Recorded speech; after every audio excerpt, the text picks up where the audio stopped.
की प्रधानमंत्री आवास योजनेच्या अंतर्गत यावर्षी आपल्याला केंद्र सरकारने 6.5 लाख घरं मंजूर केली होती।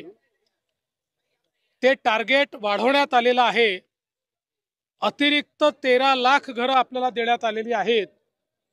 एकूण आपण विचार केला तर जवळपास यावर्षी केंद्र सरकारच्या वतीनं महाराष्ट्रातल्या गरिबांकरता, कच्च्या घरात राहणाऱ्यांकरता, बेघरांकरता एका वर्षात 20 लाख घरं देण्याची अनाउन्समेंट आत्ताच केंद्रीय ग्रामविकास मंत्री आदरणीय शिवराज सिंग चौहान साहेबांनी केलेली आहे। महाराष्ट्राला मोदी सरकारने दिलेली ही अत्यंत मोठी भेट आहे आणि देशाच्या इतिहासामध्ये कुठल्याच राज्याला आजपर्यंत एका दिवसात किंवा एका वर्षात इतकी घरं मिळालेली नाहीत। ती 20 लाख घरं आपल्याला मिळालेली आहेत। खरं म्हणजे आपल्या आवास प्लसमध्ये 26 लाख त्या ठिकाणी लोकांचं रजिस्ट्रेशन आहे। आता ही 20 लाख घरं मिळाल्यामुळे आता फार कमी आपल्याकडे त्या यादीतले बेघर लोक राहतील, जे पुढच्या वर्षी आपण कंप्लीट करू शकू। त्यासोबत एक अजून महत्त्वाची अनाउन्समेंट त्यांनी केली आहे की पूर्वी सर्वेक्षणामधले जे निकष होते ते निकष देखील आता त्या ठिकाणी डायल्यूट करण्यात आलेले आहेत। ज्यांची नावं सुटली होती आणि जे खरे बेघर आहेत, मग ते शेतकरी असो, महिला असो, अशा सगळ्यांना नव्या सर्वेक्षणामध्ये त्या ठिकाणी इन्क्लूड करण्यात येणार आहे। ती जी यादी बनेल त्या यादीतल्या लोकांनाही येत्या 5 वर्षामध्ये घरं द्यायची हा निर्णय माननीय मोदीजींनी केलेला आहे आणि संकल्प आज शिवराज सिंग चौहान साहेबांनी या ठिकाणी सांगितलाय। मी महाराष्ट्राच्या वतीनं माननीय देशाचे प्रधानमंत्री मोदीजी आणि केंद्रीय ग्रामविकास मंत्री शिवराज सिंग चौहानजी या दोघांचेही मनापासून आभार मानतो की आज 20 लाख घरं त्यांनी महाराष्ट्राकरता दिली।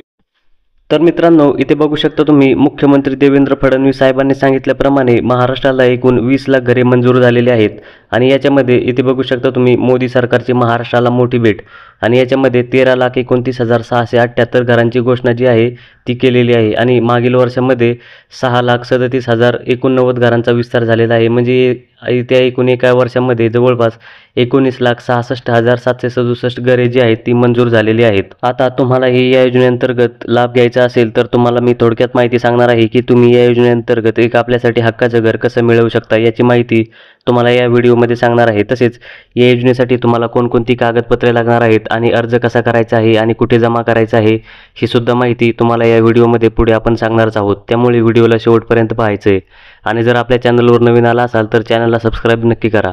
तर इथे बघू शकता तुम्ही ग्रामविकास विभाग, ज्यामध्ये प्रति लाभार्थी दिले जाणारे जे काही अनुदान आहे ते कशा पद्धतीने दिले जाणार आहे हे आपण समजून घेऊया।